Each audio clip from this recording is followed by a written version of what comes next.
The weight of the badge. The bustling city hummed with life, a cacophony of honking horns, distant sirens, and the murmur of countless conversations on crowded sidewalks. Amid this urban symphony, Officer Brad Halstead, leaned casually against his patrol car. His smirk radiated the air of someone who had always believed the world spun under the weight of his boots. His hand lingered near the edge of his belt, fingers brushing his holster, a subtle reminder to himself and others of his authority. In front of him stood a man who didn't quite fit the street's usual rhythm. Dressed in a tailored charcoal suit and polished shoes that reflected the midday sun, the man exuded an aura of quiet confidence. He wasn't tall enough to be physically imposing, yet his bearing made him seem larger than life. His dark skin contrasted against the crisp white of his shirt, and his calm, measured expression hinted at depths far beyond what a surface glance could perceive. "What did you just call me?" the man asked, his voice calm yet steely, the kind of tone that made people stop and pay attention.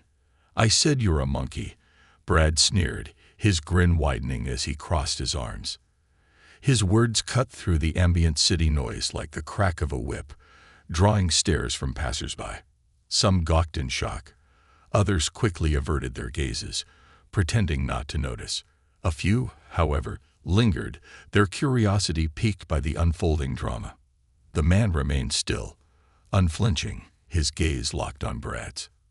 His expression didn't betray anger or shock, just quiet, simmering composure.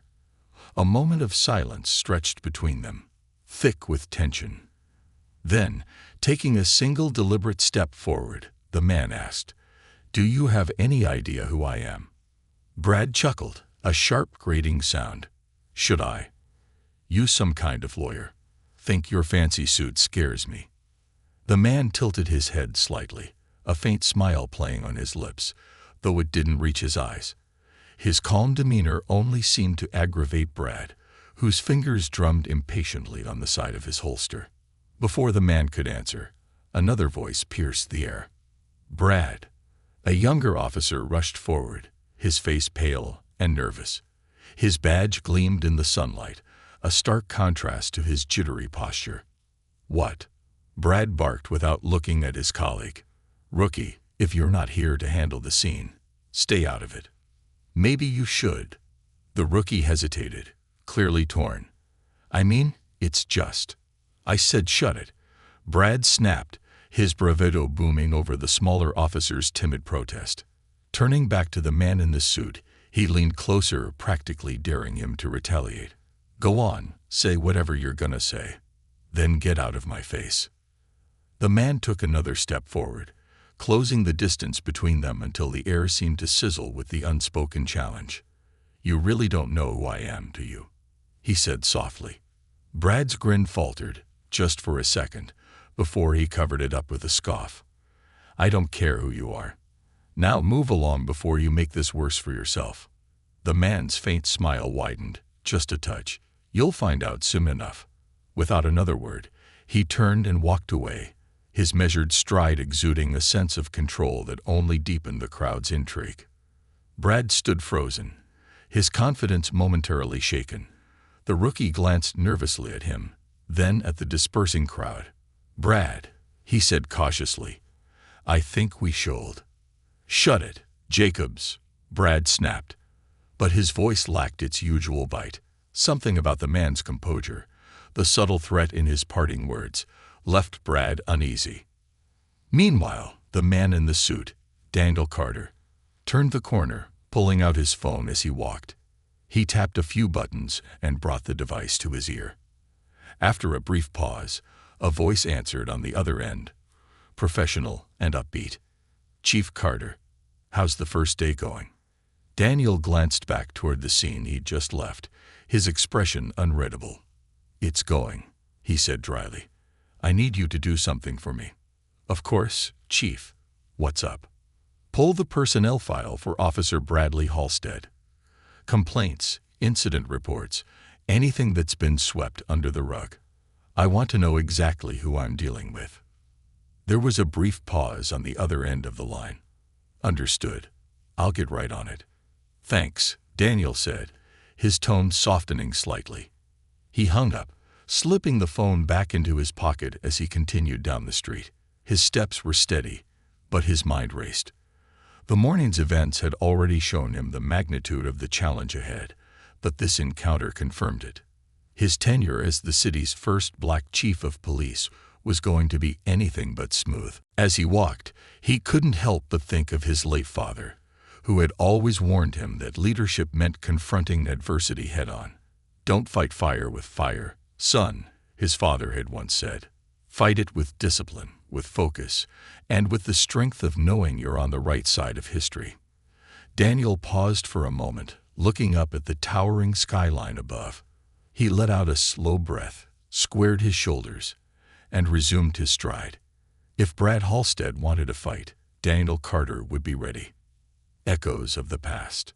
The police precinct bustled with its usual rhythm as Daniel Carter walked through the front doors later that afternoon. Dressed in his formal police uniform, the golden badge pinned to his chest gleamed under the harsh fluorescent lights. His steady gait and calm demeanor commanded instant attention. Conversations hushed, and a wave of curious, cautious stares followed him as he made his way through the station. Most officers had heard about the new chief of police, Daniel Carter, a seasoned lawman with a reputation for both excellence and reform. However, seeing him in person made the whispers grow louder. His presence was magnetic, and his reputation for fairness and ruthlessness when necessary preceded him. This was not a man who shied away from confrontation, and everyone knew it. Daniel's eyes scanned the station, noting the clusters of officers who either nodded respectfully or avoided his gaze entirely. He wasn't surprised. As the first black chief in the department's history, his appointment had been met with a mix of anticipation and resistance. Daniel was no stranger to these dynamics, having faced them at every rung of the career ladder. His climb had been hard-fought, but he'd learned how to walk into spaces where he wasn't wanted and own them anyway. His thoughts were interrupted when Lieutenant Harris, a tall, wiry man with sharp features, approached him. "Chief Carter," Harris greeted with a respectful nod. "How's the first day treating you?" Daniel offered a small smile. "Eventful," he said simply. "I've already had an interesting encounter in the field." Harris raised an eyebrow. His curiosity piqued. "Anything I should know about?" "I'll fill you in later," Daniel replied. "For now, I've asked for Officer Bradley Halstead's personnel file. Can you ensure it gets to my desk before the end of the day?" The mention of Halstead's name made Harris' expression tighten. He hesitated for a moment before nodding. "Of course, Chief. I'll make sure it's delivered." Daniel studied Harris' reaction carefully, noting the flicker of discomfort that crossed his face. It was a small clue, but it told him volumes.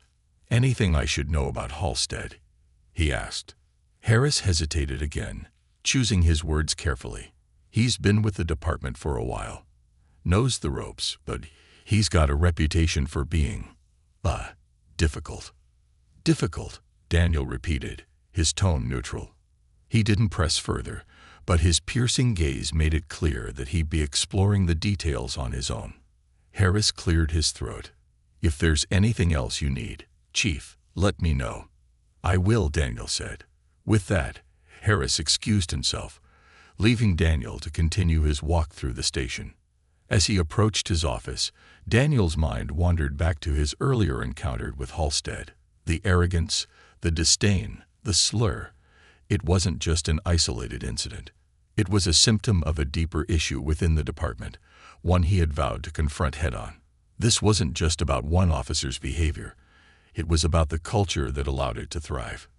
Daniel reached his office, stepping inside the sleek yet functional space.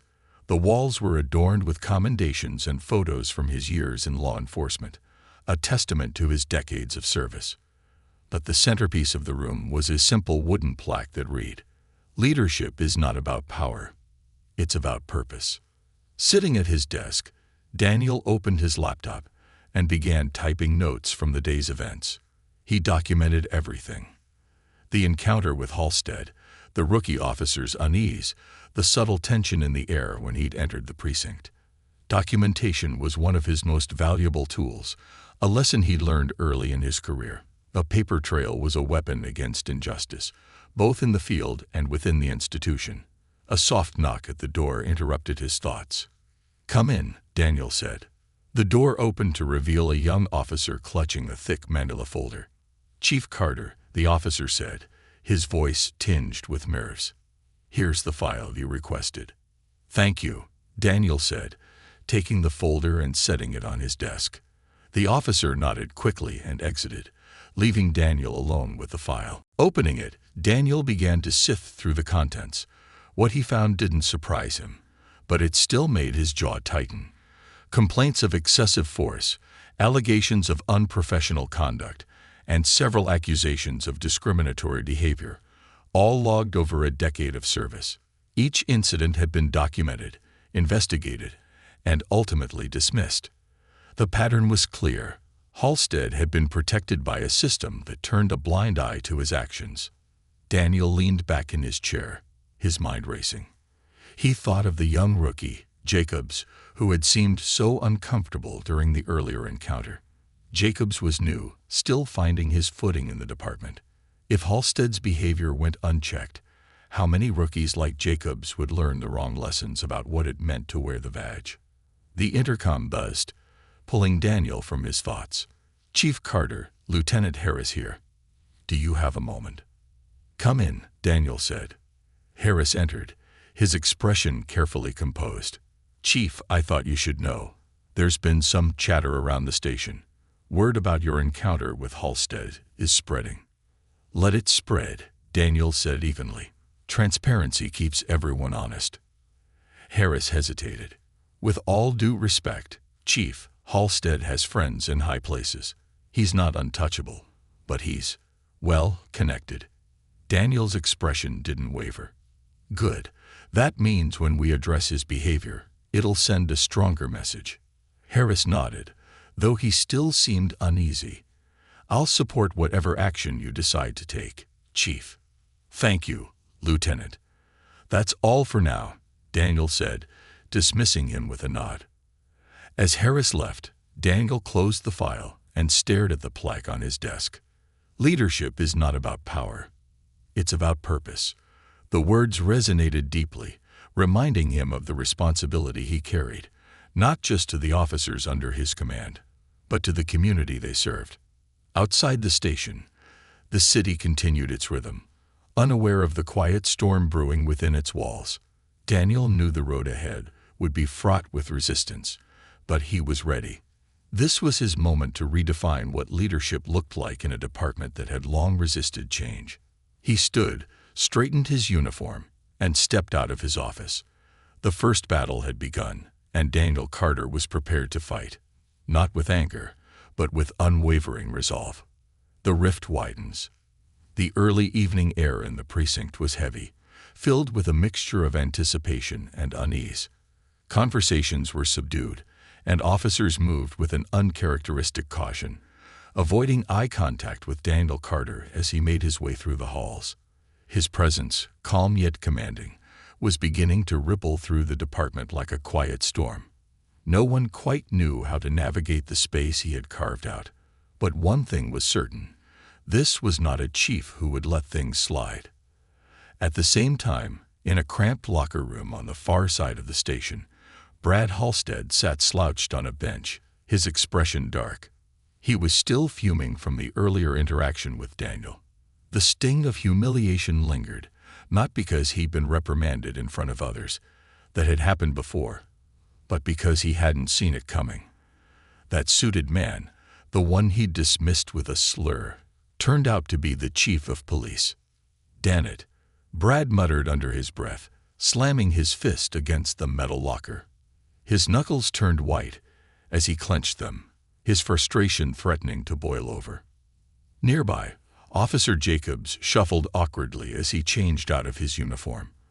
The young officer had seen enough to know he shouldn't poke the bear, but the tension in the room was suffocating. Brad noticed Jacobs fidgeting and glared at him. "What's your problem, rookie?" he snapped. Jacobs hesitated, unsure of how to respond. Nothing, Brad. Just, tough day. Brad snorted, his smirk returning briefly as he leaned back against the lockers. Tough? You call that tough?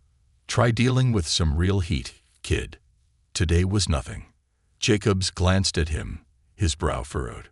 You don't think you went too far earlier? Brad's smirk disappeared, replaced by a scowl.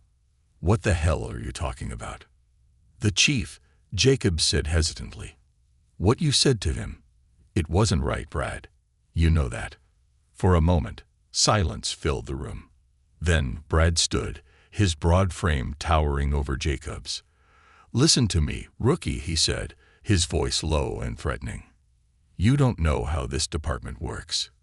You keep your head down, do your job, and you don't question me. Got it?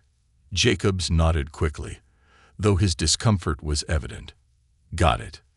Good, Brad said, stepping back. Because I'm not about to take advice from someone who hasn't even been here a year. As Jacobs quickly gathered his things and left, Brad sat back down, his jaw tightening. He didn't want to admit it, but Jacobs's words had struck a nerve. Deep down, Brad knew he'd crossed a line, but admitting that, to himself or anyone else, felt like surrender. And Brad Halstead didn't surrender. Meanwhile, in Daniel Carter's office, the chief sat at his desk, poring over more files. The day's events had only reinforced what he already suspected. The department's culture needed a reckoning. Halstead's behavior wasn't an anomaly. It was a symptom of deeper rot. The sound of a knock broke his concentration. Come in, he called.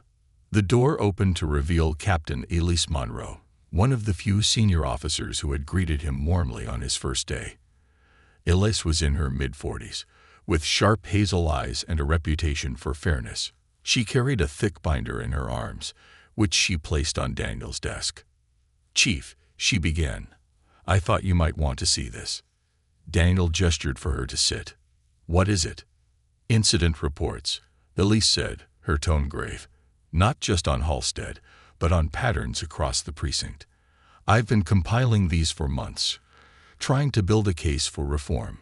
But well, you know how things work around here. It's slow.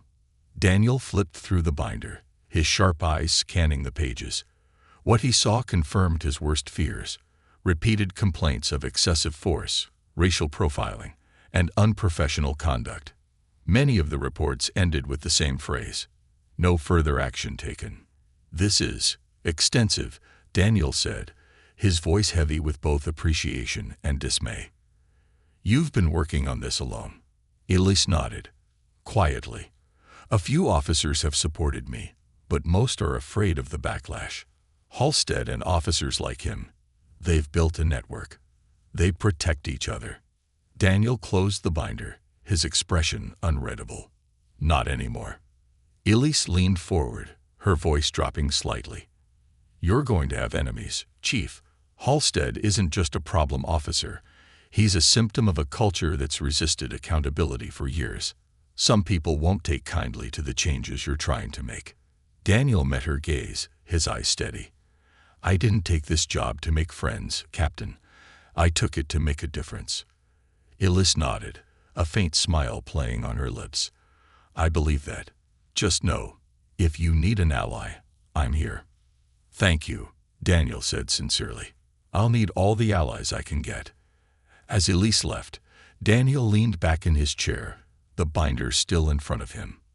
He felt the weight of it, not just the physical heft, but the enormity of what it represented. This wasn't going to be a battle fought in a day or even a week. This was a war for the soul of the department. Later that evening, as the precinct began to quiet down, Brad found himself assigned to a routine patrol with Jacobs. The pairing wasn't ideal. Jacobs was still visibly uncomfortable after their earlier exchange, but Brad didn't care. He wasn't in the mood to make small talk. The patrol was uneventful for the most part, a monotony Brad usually found comforting. But tonight, it only gave him more time to stew. His thoughts kept circling back to Daniel Carter, the look in the man's eyes when he'd introduced himself as Chief. It wasn't just authority Brad had seen, it was conviction. And that scared him more than he was willing to admit. Their silence was broken by a dispatch call, a disturbance at a local park. Brad grabbed the radio. "Unit 14 responding," he said curtly, flipping on the patrol car's lights. When they arrived, a small crowd had gathered around a group of teenagers arguing loudly near the basketball court. Most of them scattered as the patrol car pulled up, but a few lingered, including one tall boy with dreadlocks who stood defiantly in the middle of the court. Brad stepped out of the car, his frustration spilling over as he barked, "Hey, break it up and get out of here." The boy didn't move. Instead, he crossed his arms and stared at Brad. "We're not doing anything wrong," he said firmly. Brad's temper flared. "Don't get smart with me, kid. Move it before I take you in." Jacobs, who had been watching from a few steps behind, cleared his throat nervously. "Brad, maybe we should." "I got this," Brad snapped, cutting him off. The boy didn't back down. "Why are you always hassling us? We're just hanging out." Brad took a step forward, his hand resting on his belt. "Watch your tone, kid. You want to spend the night in a cell." For a moment, the two locked eyes, the tension crackling like static electricity. Then, reluctantly, the boy turned and walked away, his shoulders stiff with anger. The rest of the group followed, their murmurs fading into the night. Brad watched them go, a flicker of satisfaction crossing his face. But Jacobs didn't share his confidence. As they got back into the patrol car, the rookie couldn't shake the feeling that they'd just made things worse. Back at the precinct, Daniel Carter sat in his office, reviewing the body cam footage from the patrol. His expression was unreadable, but his eyes burned with quiet determination. Tomorrow would be another day, another battle. But he was ready. The turning point. The next morning, the precinct was unusually quiet, the kind of quiet that wasn't born of calm but tension. Whispers passed between officers at their desks, nervous glances exchanged like secret codes. The events of the previous day had spread through the department, leaving a trail of unease in their wake. Officer Bradley Halstead's reputation was well known, but now his actions had drawn the direct attention of the new chief of police, Daniel Carter. And everyone knew Carter wasn't the type to let things slide. Brad sat at his desk, nursing a cup of stale coffee and glaring at his computer screen. He was trying, and failing, to focus on the pile of reports in front of him. His thoughts kept circling back to the locker room confrontation with Jacobs, the rookie's naive words replaying in his mind. "You don't think you went too far earlier?"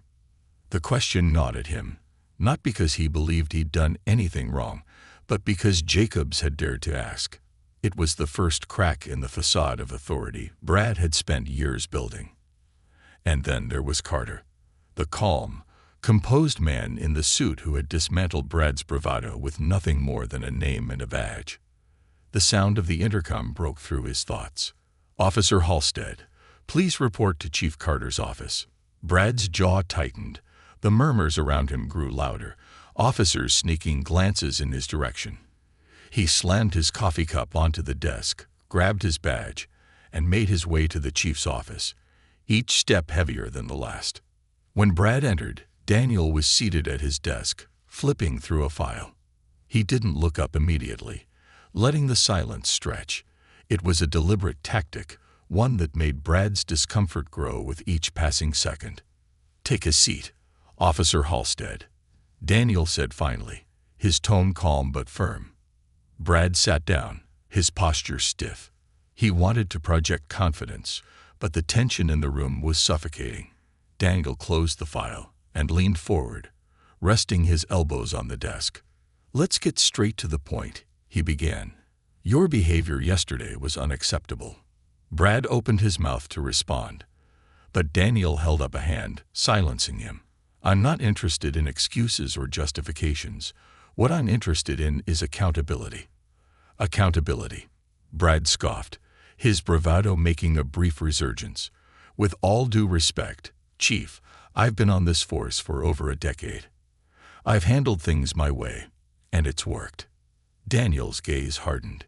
Your way has led to numerous complaints, complaints that have been swept under the rug time and time again, but not anymore. Under my leadership, this department will be held to the highest standard, and that includes you." Brad leaned back in his chair, crossing his arms. "So what? You're going to make an example out of me?" "No," Daniel said evenly. "I'm giving you an opportunity. An opportunity to prove that you can be better." Brad's brow furrowed. "What's that supposed to mean?" "It means," Daniel said, "you'll be attending mandatory sensitivity training, effective immediately. Additionally, I've ordered a full review of your past conduct. If we find any evidence of misconduct beyond what's already documented, appropriate action will be taken." Brad's face turned red. "This is a witch hunt," he snapped. "You're targeting me because you've got a chip on your shoulder." Daniel didn't rise to the bait. He remained calm, his voice steady. "Believe what you want, Officer Halstead. But let me make one thing clear. This isn't personal. This is about creating a department that serves the community with integrity and respect. If you can't align with that vision, you won't have a place here." The words hit Brad like a punch to the gut. He wanted to argue, to push back, but he knew it would only make things worse. Instead, he stood abruptly, his fists clenched. "Fine," he muttered. "Is that all?" "For now," Daniel said. "But this isn't over." Brad turned and stormed out, slamming the door behind him. The sound echoed through the precinct, drawing the attention of everyone within earshot. As Brad returned to his desk, the tension in the precinct grew thicker. Officers exchanged uneasy glances, their curiosity mingled with fear. No one dared approach him, not even Jacobs, who sat quietly at his own desk, pretending to be engrossed in paperwork. Meanwhile, Daniel sat back in his chair, letting out a slow breath. He knew the confrontation with Halstead was just the beginning. Changing the culture of the department would require more than disciplinary actions. It would require rebuilding trust, both within the precinct and in the community they served. His thoughts were interrupted by a knock at the door. It was Captain Elise Monroe, her expression serious. "Chief," she said, stepping inside. "We need to talk." "Go ahead," Daniel said, gesturing for her to sit. "It's about the sensitivity training," Elise began. "There's already pushback. Some officers are saying it's unnecessary, that it's just optics." Daniel raised an eyebrow. "Optics?" Elise nodded. "They think it's about appearances, not actual change. And Halstead's attitude isn't helping. He's stirring the pot, making comments about you being out to get him." Daniel leaned forward, his hands clasped on the desk. "Let them talk," he said. "The training isn't about appearances. It's about setting a new standard. And if some officers can't see that, it's all the more reason to push forward." Elise studied him for a moment, then nodded. "I thought you'd say that. I just wanted you to know what you're up against." "I appreciate it," Daniel said. "And I appreciate your support." That evening, as the precinct emptied out, Brad sat alone in the locker room, his head in his hands. The events of the day had taken their toll, and for the first time in years, he felt something he hadn't allowed himself to feel in a long time: doubt. He thought about the boy in the park, the look of defiance in his eyes. He thought about Jacobs, the rookie's hesitant but honest words. And he thought about Daniel Carter, the calm, composed man who had challenged everything Brad believed about authority and respect. For years, Brad had built his career on a foundation of bravado and intimidation. But now, cracks were forming in that foundation, and he didn't know how to stop them. As the locker room grew quiet, Brad made a decision. He wasn't ready to change. Not yet. But he was ready to fight. If Carter wanted a battle, Brad would give him one. What Brad didn't realize, however, was that this time, he wasn't just fighting against a single man. He was fighting against a force much stronger: the weight of change, the power of accountability, and the unyielding resolve of someone who believed in doing what was right. Fractures in the ranks. The morning came with the sharp bite of early winter, a cold that seemed to seep into the walls of the precinct. The tension from the previous days lingered like a stubborn fog, thick and oppressive. The usual hum of activity was subdued, the officers moving through their routines with an air of unease. The presence of Chief Daniel Carter was felt in every corner, not just as a figure of authority, but as a symbol of impending change. Brad Halstead was late. His deliberate tardiness wasn't just an act of defiance, it was a statement. When he finally strode into the station, his uniform crisp, but his expression stony, the few officers who dared meet his gaze quickly looked away. Brad knew they were talking about him, whispering behind his back. It infuriated him, but he wasn't about to let it show. He reached his desk, slamming his coffee cup onto it with more force than necessary. Across the room, Officer Jacobs glanced up but quickly returned his attention to his computer screen. The rookie had been keeping his distance since their last encounter, and Brad was grateful. He wasn't in the mood for another lecture, however well-intentioned. Brad's morning routine was interrupted by a group of officers huddled near the break room. Their voices were low, but Brad caught enough to understand the topic of conversation. This sensitivity training thing. Can you believe it? One officer muttered. It's ridiculous, another said. Like we don't already have enough to deal with. It's not about us, a third chimed in. It's about him. The new chief. He's trying to make a point. Brad smirked. He wasn't the only one who saw through Carter's so-called reforms. Maybe he wasn't as isolated as he thought. He approached the group, his usual bravado in place. Talking about Carter's latest stunt, he asked, leaning casually against the doorframe. The officers exchanged uneasy glances, but one of them, a stocky man named Peters, nodded. Yeah. Can you believe this? Mandatory training. As if we're the problem. Brad snorted. Typical. He's just trying to flex his muscles. Show everyone who's in charge. Peters hesitated. Yeah, maybe. But I don't know, Brad. That thing with the kid in the park. Word got around. Some people aren't happy about it. Brad's smirk faltered. What are you saying? Peters shrugged, his tone careful. I'm saying you might want to tread lightly. Carter's not like the last chief. He's serious about this accountability stuff. Brad's jaw tightened, but he forced a grin. Thanks for the advice, Peters, but I've been doing this job a long time. I know how to handle myself. Peters nodded, though his expression suggested he wasn't entirely convinced. The group dispersed, leaving Brad alone with his thoughts. In his office, Daniel Carter reviewed a list of upcoming department initiatives. The sensitivity training was just the beginning. He had plans for community outreach programs, revised protocols for use of force incidents, and stricter oversight on officer behavior. It was ambitious, but Daniel had never shied away from hard work. A knock at the door pulled him from his thoughts. Come in, he said. Lieutenant Elise Monroe entered, a folder in hand. Chief, I thought you'd want to see this. She handed him the folder, and Daniel opened it, his eyes scanning the contents.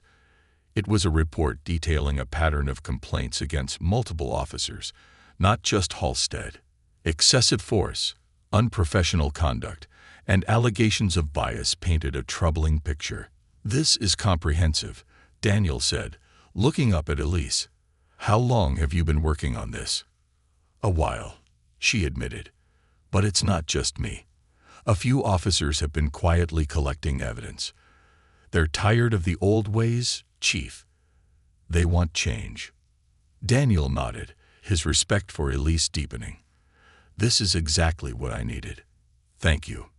There's something else, Elise said, her tone hesitant. There's pushback. Officers are talking about the training, about you. Some of them are loyal to Halstead. They think you're targeting him unfairly. Daniel sighed, leaning back in his chair. I'm not targeting anyone, Elise. I'm holding people accountable. If that feels like targeting, then maybe they need to reevaluate their actions. Elise smiled faintly. I figured you'd say that. Just be careful. Change isn't easy, and not everyone's going to support it. I didn't take this job expecting it to be easy, Daniel said, but I appreciate the warning. That afternoon, the first sensitivity training session took place in a small, nondescript conference room. A dozen officers filed in, their expressions ranging from bored to resentful. Brad was among them, his arms crossed and his jaw set. He didn't bother hiding his disdain. The trainer, a professional from an outside agency, introduced herself and began the session with an icebreaker. Brad didn't participate. When it came time for group discussions, he sat silently, his gaze fixed on the floor. "Officer Halstead," the trainer said, addressing him directly, "do you have any thoughts on the scenario we just discussed?" Brad looked up, his expression defiant. "Yeah, I have a thought. This is a waste of time." A few of the other officers chuckled, but the trainer didn't react. "Why do you feel that way?" she asked calmly. "Because I've been doing this job for over a decade," Brad said. "I don't need some outsider telling me how to treat people." The trainer nodded. "And do you think your experience has always led to positive outcomes?" Brad's smirk faded. He didn't answer, and the room fell into an uncomfortable silence. When the session ended, Brad stormed out of the room, his frustration boiling over. He headed straight for the locker room, slamming his fist against a metal locker. "You okay?" a voice asked. Brad turned to see Jacobs standing nearby, his expression cautious. "What do you want, rookie?" Brad snapped. Jacobs hesitated, then said, I think you're making this harder than it has to be." Brad's laugh was bitter. "Harder? You think this is hard? Try dealing with real problems, kid." Jacobs frowned. "Maybe the real problem is that you don't want to admit you were wrong." Brad froze, the rookie's words cutting deeper than he expected. He opened his mouth to retort, but Jacobs didn't wait for a response. He turned and walked away, leaving Brad alone in the echoing silence of the locker room. As the day ended, Daniel sat in his office, reflecting on the progress made and the challenges ahead. He knew the road to reform would be long and arduous, but moments like these, small victories, quiet truths, kept him going. Across the precinct, Brad sat alone in his car, the weight of the day pressing down on him. For the first time, he felt a flicker of something unfamiliar, doubt, and as much as he tried to ignore it, he couldn't shake the feeling that Jacobs might be right. The fractures deepened. Brad Halstead sat in his car longer than he intended, staring out the windshield at the dimly lit parking lot. The precinct loomed behind him, its harsh fluorescent lights cutting through the evening gloom. His hands gripped the steering wheel as though holding on for stability, his knuckles white against the dark leather. Jacobs's words echoed in his mind. "Maybe the real problem is that you don't want to admit you were wrong." Wrong. Brad scoffed under his breath. He had spent years building his reputation, climbing the ranks by enforcing the law with an iron fist. He didn't see himself as wrong, just realistic. Yet something about the way Jacobs had spoken, quiet and firm, unsettled him. The rookie wasn't trying to humiliate him or show him up. Jacobs was just stating the truth, and that was somehow worse. Brad shook his head as if trying to clear his thoughts. He turned the key in the ignition, the car rumbling to life, but he didn't shift into gear. His mind raced, darting between defiance and introspection, frustration and doubt. He hated the way the day had gone, hated how the mandatory training felt like a public punishment. He hated even more the feeling creeping into his gut, the faint, unwelcome suspicion that maybe, just maybe, he had been wrong. Back inside the precinct, Daniel Carter was wrapping up his evening. The sensitivity training had gone as expected. A mix of reluctant participation, outright defiance, and a few glimpses of genuine engagement. He had monitored the session remotely, paying close attention to Halstead's behavior. Predictably, the officer had been combative, but Daniel hadn't expected anything else. Change, after all, was never comfortable. As Daniel reviewed his notes, there was a knock at his office door. "Come in," he called, setting his pen down. Lieutenant Monroe stepped inside, her face betraying a mix of concern and weariness. She carried a small stack of files, which she placed on Daniel's desk. "Chief," she began, "there's something you should see." Daniel opened the top file, his eyes scanning the first page. It was a formal complaint, detailed and precise, filed against Brad Halstead by a civilian. The next file was another complaint, and the one after that. Each one painted a troubling picture of an officer whose behavior had grown increasingly erratic and aggressive over the past year. "These are new?" Daniel asked, his voice steady despite the weight of the information. "Most of them were filed in the last 6 months," Monroe said. "But they were either dismissed outright or buried under procedural delays." Daniel's jaw tightened. "Why am I not surprised?" Monroe hesitated. "Chief, Halstead's been here a long time. He's built alliances, and there are people in this department who will defend him no matter what. If we're going to address this, it's not just him we'll be dealing with. It's the system that's protected him." Daniel closed the files and leaned back in his chair, his expression thoughtful. "Then we start with accountability," he said firmly. "No more delays, no more excuses. We address these complaints head-on." Monroe nodded. "Understood. But be prepared. The pushback is going to get worse before it gets better." Daniel met her gaze. "Let it. We're not here to maintain the status quo. We're here to change it." Meanwhile, Brad had finally left the precinct parking lot, his car cutting through the dark streets of the city. He wasn't heading home. He couldn't face the silence of his apartment yet. Instead, he drove aimlessly, the city's familiar landscape passing by in a blur. Eventually, he found himself in a neighborhood he rarely visited, the very community where the park altercation had taken place. He hadn't planned to come here, but his hands had turned the wheel on their own, guided by some subconscious pull. The streets were quieter now, the earlier hustle of the day replaced by the calm of the night. As he drove past the park, he spotted the boy from earlier, tall, with dreadlocks, sitting on a bench. The boy's head was bowed, his phone glowing in his hands. For a moment, Brad considered driving on, but something made him stop. He pulled over and sat in his car, watching from a distance. The boy didn't notice him, too engrossed in whatever was on his screen. Brad's mind replayed their encounter. His sharp commands, the boy's defiance, the look in his eyes when Brad threatened him with a night in jail. It wasn't the first time Brad had used his authority to intimidate, but this time felt different, wrong, even. He thought about the sensitivity training, the scenarios they discussed, and the trainer's pointed questions. He dismissed it all at the time, but now, sitting here, he couldn't help but wonder, had he gone too far? Brad shook his head, muttering to himself. "This is ridiculous," he said, gripping the steering wheel.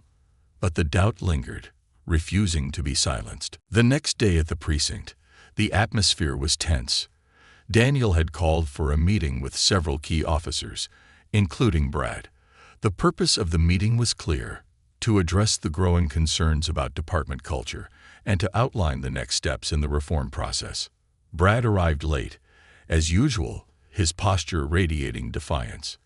He took a seat near the back of the room, crossing his arms as Daniel began to speak.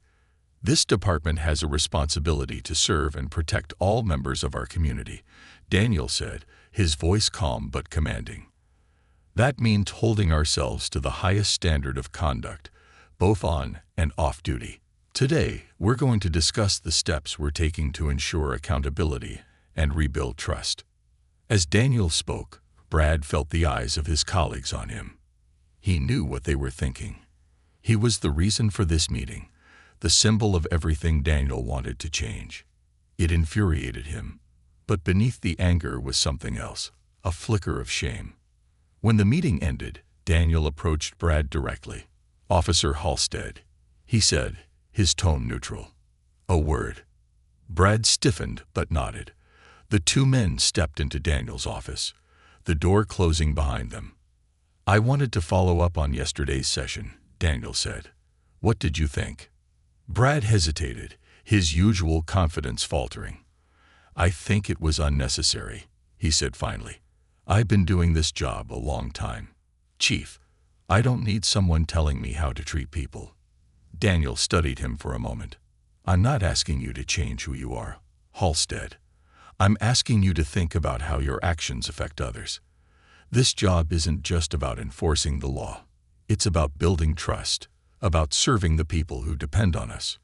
Brad looked away, the weight of Daniel's words sinking in. For the first time, he didn't have a snarky comeback or a defiant retort. He just stood there, silent. "Take some time to think about it," Daniel said, his voice softer now. "If you're willing to make the effort, I'm willing to work with you. But if not, we'll have to reevaluate your place in this department." Brad nodded, a small, almost imperceptible gesture. "I'll think about it," he muttered. As he left the office, Brad couldn't shake the feeling that the ground beneath him was shifting. And for the first time, he wasn't sure where he stood. A new path. The precinct was quieter than usual, an air of uncertainty hanging in the corridors. Officers moved through their routines with subdued energy, as if anticipating an invisible storm. The tension wasn't just about Chief Daniel Carter's reforms. It was about the undeniable fact that change was no longer an abstract idea. It was here, pressing against every corner of the department. Brad Halstead sat at his desk, staring blankly at his computer screen.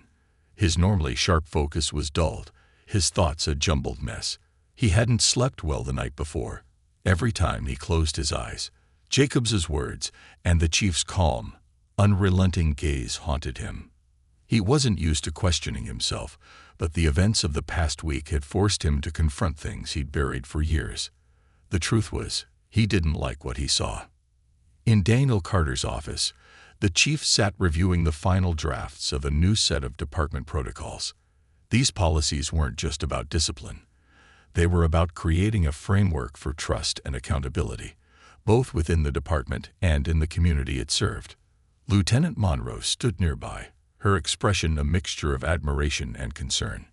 "You're really shaking things up, Chief," she said. Daniel didn't look up. "It's necessary," he replied. "If we want to rebuild this department, we can't just tweak the edges. We have to dig out the roots." Monroe nodded. "You've already got some officers on board. Jacobs, for one. He's young, but he believes in what you're doing.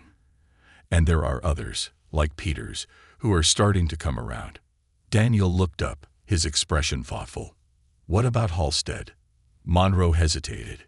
"He's complicated. He's stubborn, but I think there's a part of him that's starting to question things.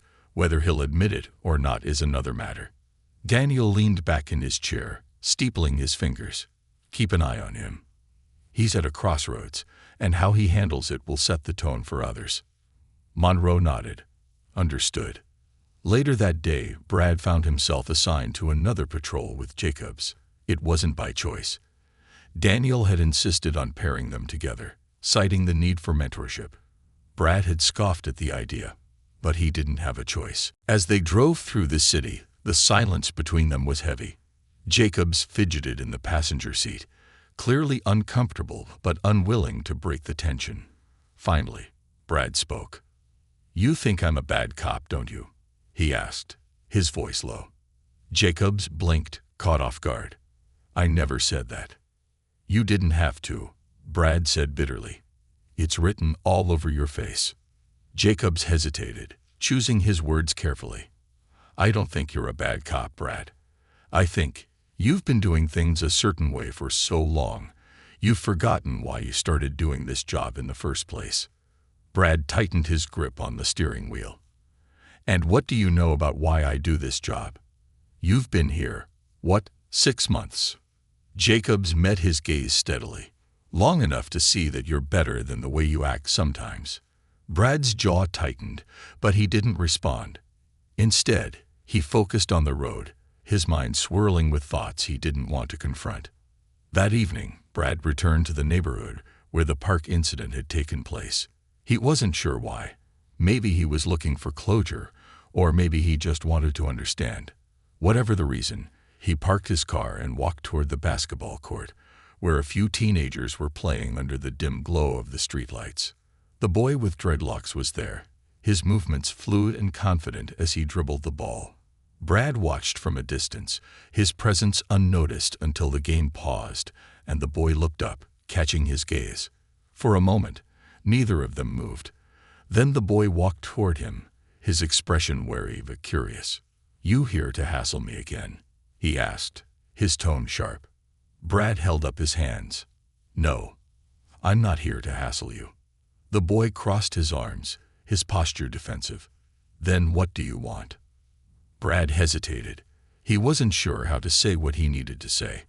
Finally, he spoke. "I wanted to apologize." The boy blinked, clearly surprised. "Apologize?"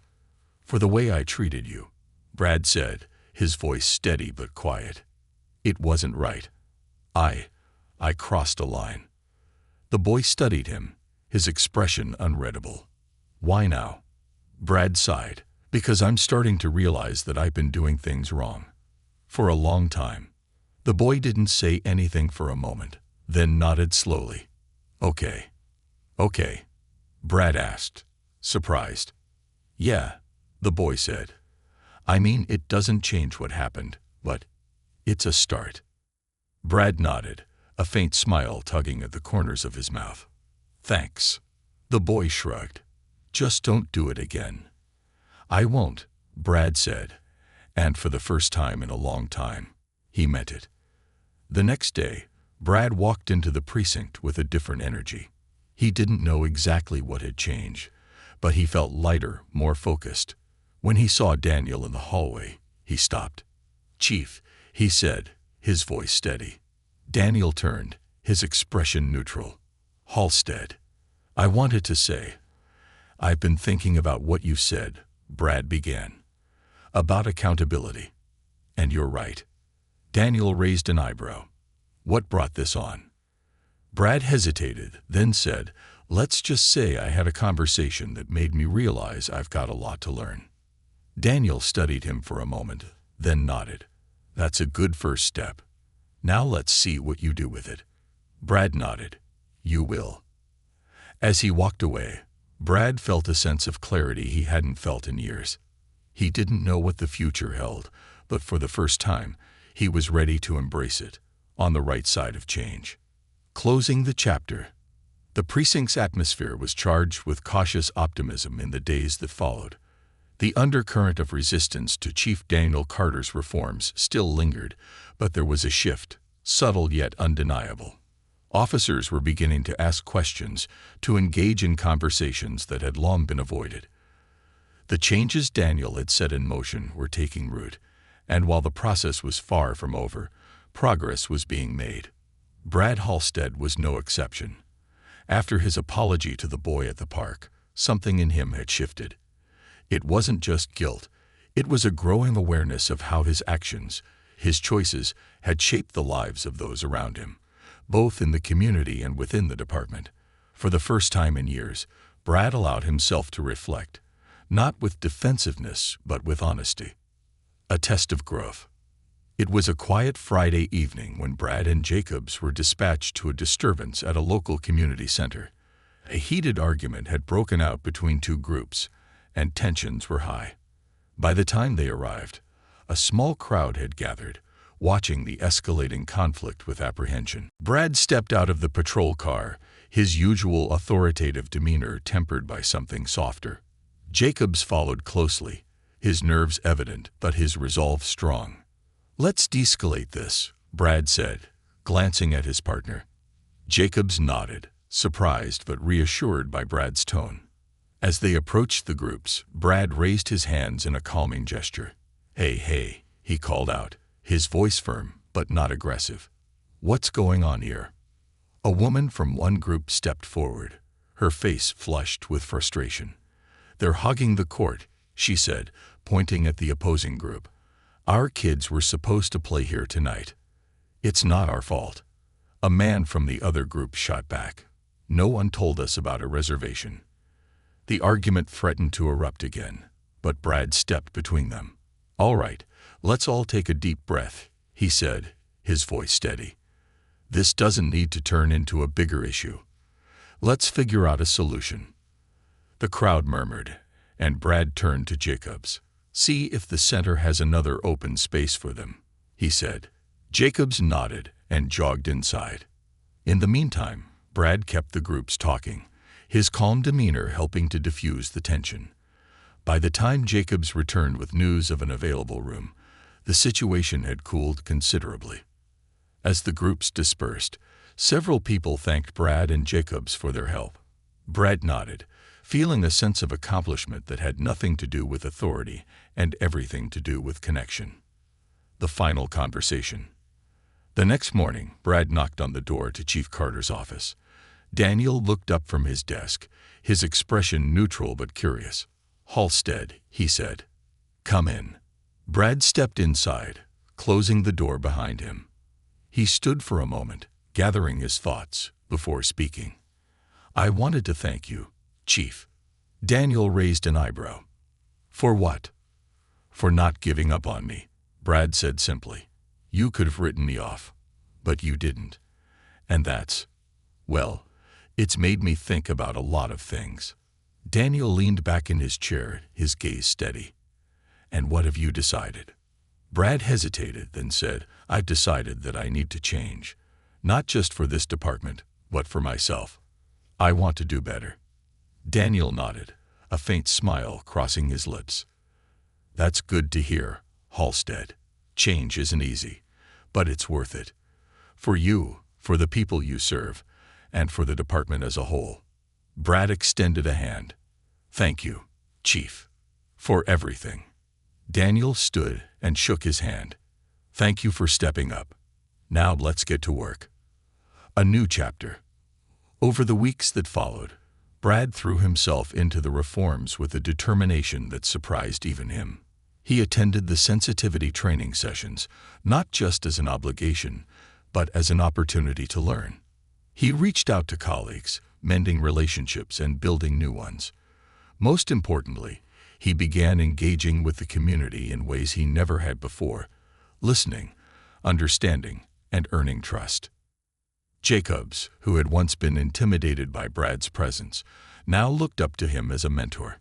Together, they became a team that exemplified the values Daniel was instilling in the department: accountability, empathy, and service. For Daniel, the transformation of officers like Brad was proof that his vision was possible. The road ahead was still long, but moments like these made the struggle worthwhile. He knew there would be setbacks, resistance, and challenges, but he also knew that change, once set in motion, could not be stopped. Epilogue. Months later, the precinct had become a different place. The reforms were no longer just policies. They were part of the department's culture. Officers who had once resisted now found themselves embracing the changes, inspired by leaders like Daniel, Elise, and even Brad. One evening, as Daniel walked through the precinct, he passed Brad's desk. The officer was deep in conversation with a young community member who had come to report an issue. Brad's tone was patient, his demeanor respectful. Daniel paused, watching for a moment, then continued on his way. The precinct wasn't perfect, no place ever was, but it was better. And that, Daniel thought, was what progress looked like. As he stepped outside into the cool night air, Daniel smiled to himself. The journey was far from over, but the destination was worth every step.